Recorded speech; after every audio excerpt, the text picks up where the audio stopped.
오늘 주시는 하나님 말씀은 열왕기상 22장 23절에서 28절까지 말씀입니다.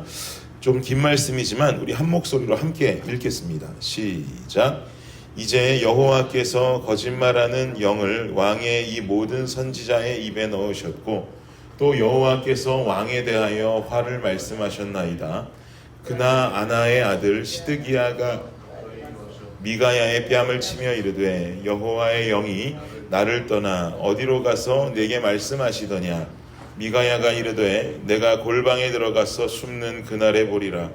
이스라엘의 왕이 이르되 미가야를 잡아 성주 아몬과 왕자 요아스에게로 끌고 돌아가서 말하기를 왕의 말씀이 이놈을 옥에 가두고 내가 평안히 돌아올 때까지 고생의 떡과 고생의 물을 먹이라 하였다 하라. 미가야가 이르되 왕이 참으로 평안히 돌아오시게 될진대 여호와께서 나를 통하여 말씀하지 아니하셨으리이다. 또 이르되 너희 백성들아 다 들을지어다 하니라. 아멘. 드디어 미가야를 불러왔습니다. 북이스라엘의 아합 왕과 남유다의 여호사밧 왕이 연합해서 기존의 이스라엘 땅이었던 길르앗 라못을 아람으로부터 되찾으려고 하는 이 전쟁 계획이 과연 하나님의 뜻이 맞는지, 하나님께서 허락하시는 뜻인지 그 유다의 여호사밧 왕은 확인하기를 원했었죠. 그게 어저께 우리 말씀이었었습니다. 그리고 이런 여호사밧 왕의 제안에 따라서 아합 왕은 북이스라엘의 선지자 400명을 모아서 이 질문을 하게 되지만 안타깝게도 모든 선지자들의 반응은 솔직한 하늘의 심정을 대변하는 이야기가 아니라 아합 왕의 기분 맞추기에만 급급했습니다. 그러자 여호사밧 왕은 이런 이야기를 듣고도 평안치를 않았는지 다른 선지자가 없는지를 물었었고요. 아합은 대답하기를 자신이 싫어하는 한 선지자가 있다. 그 선지자를 불러오면 되기는 되는데 이 선지자 내가 별로 좋아하지 않는다라고 말하게 되죠. 그 사람이 바로 오늘 등장하는 미가야라고 하는 선지자입니다. 왜 아합이 미가야를 싫어했었습니까?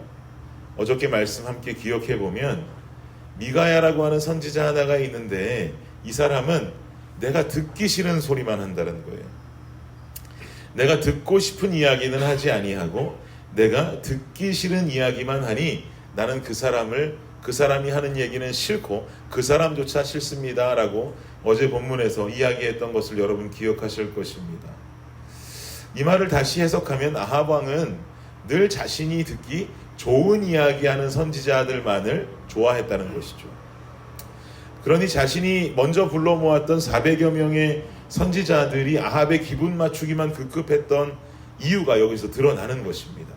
그렇게 아합이 좋아하는 이야기만 해야 왕에게 인정받을 수 있으니 그냥 부들부들 떨면서 선지자들은 왕의 눈치만 보고 있는 것이죠. 사랑하는 여러분, 우리가 이 말씀을 보면서 한 번쯤은 생각해 보아야 할 문제가 하나님의 종들은 성도들이 원하는 설교 만들어내는 사람들이 아니라는 것이죠. 하나님의 종들은 하나님의 마음을 가감없이 전달할 수 있는 자들이 되어야 합니다. 그런데 설교자들이, 저도 한 사람의 설교자로서 강단 위에 서면 담대함 가운데 하나님 말씀 가감없이 선포해야 되는 것을 이론적으로 알고 있으면서도 때로는 마음이 약해지기도 합니다. 하나님을 의지하면서 말씀 전하고 하나님 주신 말씀이라고 확신을 가지고 전하려고 하다가도 설교자의 마음도 인간인지라 설교하는 가운데 성도들 마음과 생각을 신경 쓰게 될 수밖에 없죠. 그래서 설교자가 하나님 말씀을 가감없이 선포할 수 있게 하는 방법은 저는 두 가지라고 생각합니다. 먼저 첫 번째는 설교자의 몫입니다. 설교자가 말씀을 잘 준비해야겠죠. 그저 말씀을 머리로만 준비할 게 아니라 기도하며 준비해야겠죠. 기도하며 준비한 그 말씀을 하나님 주신 말씀이라고 생각하고 담대하게 선포할 수 있도록 주님 앞에서 몸부림치고 준비되고 예비되어진 설교자가 되어야 할 것입니다. 이게 첫 번째로 해내야 될 설교자의 몫입니다. 두 번째는 여러분의 몫입니다. 듣기 좋은 말씀만 듣고 싶어하는 그 마음을 우리는 내려두어야 합니다. 그리고 단위에서 선포되는 말씀이 하나님께서 허락하시는 메시지임을 신뢰하고 주님 나도 그렇게 믿습니다 라고 하는 믿음의 선포를 우리는 해야만 합니다. 하나님께서는 우리에게 이럴 때 쓰라고 아멘이라고 하는 좋은 응답의 언어를 허락하셨습니다.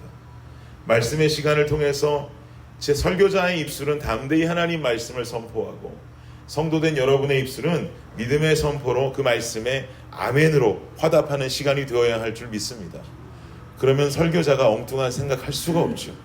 설교자 본인이 말씀을 기도로 준비하고 담대함 가운데 선포하고, 성도는 그것을 하나님의 메시지로 신뢰하면서 아멘으로 화답하는데, 설교자가 다른 생각할 시간이 어디 있겠습니까?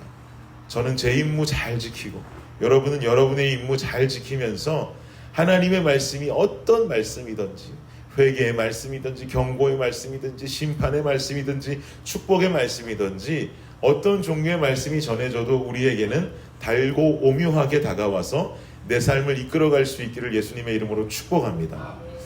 본문을 보니까 아니나 다를까 미가야는 하나님 말씀 의지해서 옳은 말만 전하고 있습니다. 23절 보십시오. 읽어볼까요? 시작. 이제 여호와께서 거짓말하는 영을 왕의 이 모든 선지자의 입에 넣으셨고, 또 여호와께서 왕에 대하여 화를 말씀하셨나이다. 지금 무슨 말이냐면, 아합 왕에게 하나님의 뜻이라고 말하면서 아합의 비위만 맞추는 이야기를 했던 선지자들은 거짓된 선지자들입니다 라고 말하는 거죠. 하나님께서 이들에게 일부러 거짓을 당신께 고하게 한 것입니다. 왜 그러셨느냐면, 하나님은 이 거짓을 듣고 당신이 전쟁을 치러서 심판당하게 하시려는 상황을 만들어가고 계십니다. 어제도 말씀드렸죠.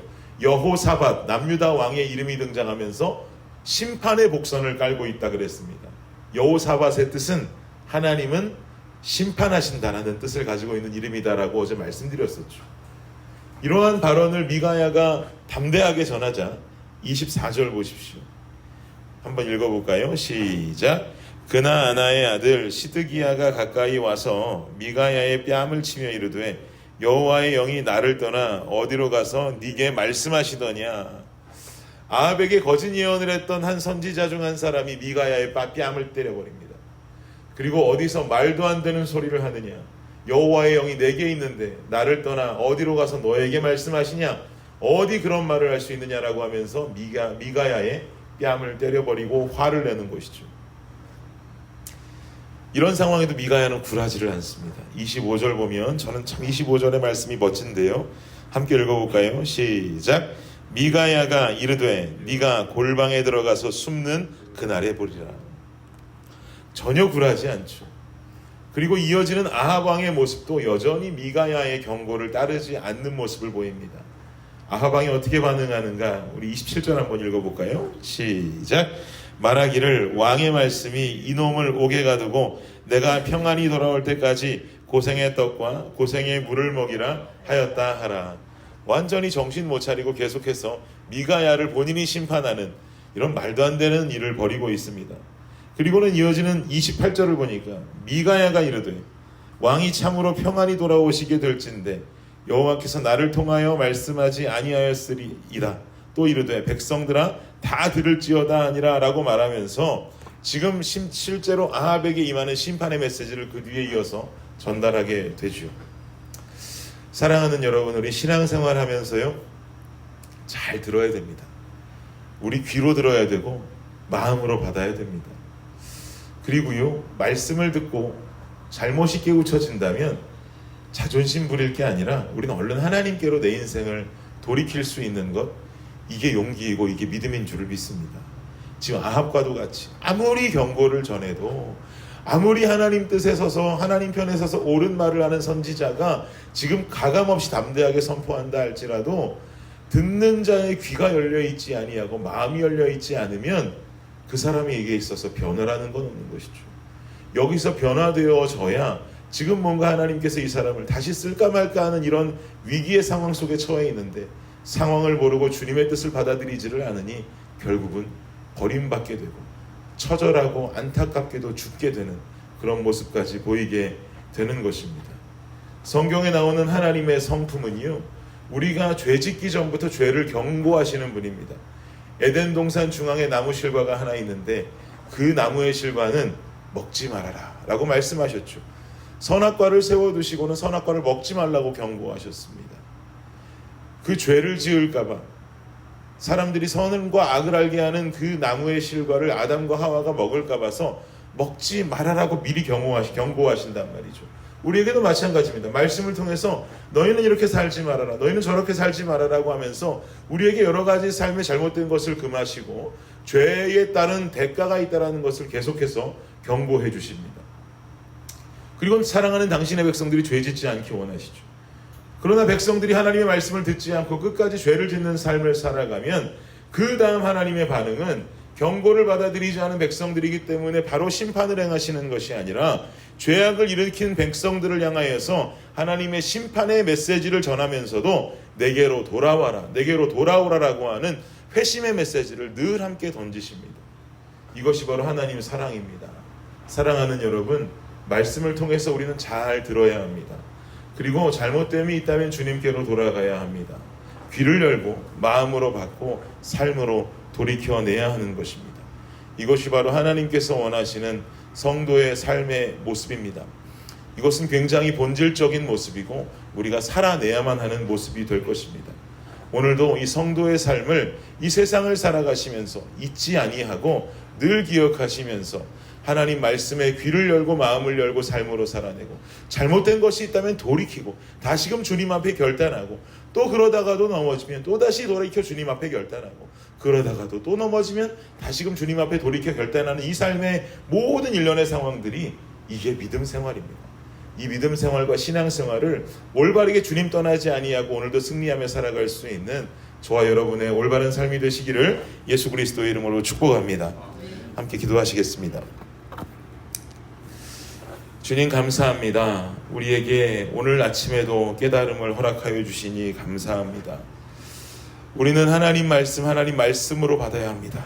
귀를 열고 마음을 열고 그 말씀 어떻게든 받아 살아내야만 합니다.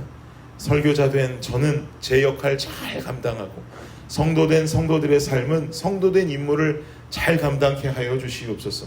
전하는 자가 담대히 주님 마음 전하고 받는 자가 순종하고 아멘 하는데 주님 이 안에 하나님께서 허락하시는 은혜가 없다는 것은 말이 안 됩니다.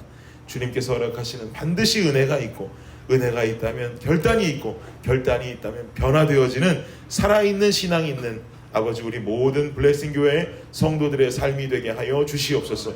그리하여서 오늘 하루도 우리가 눈을 뜨고 살아가면서 내 영은 잠자는 것 아니라 내 영이 함께 깨어있는 축복된 살아가는 우리의 삶이 될 수 있도록 주님 함께 하여 주옵소서. 감사합니다. 이 모든 말씀 예수님의 이름으로 기도드립니다. 아멘.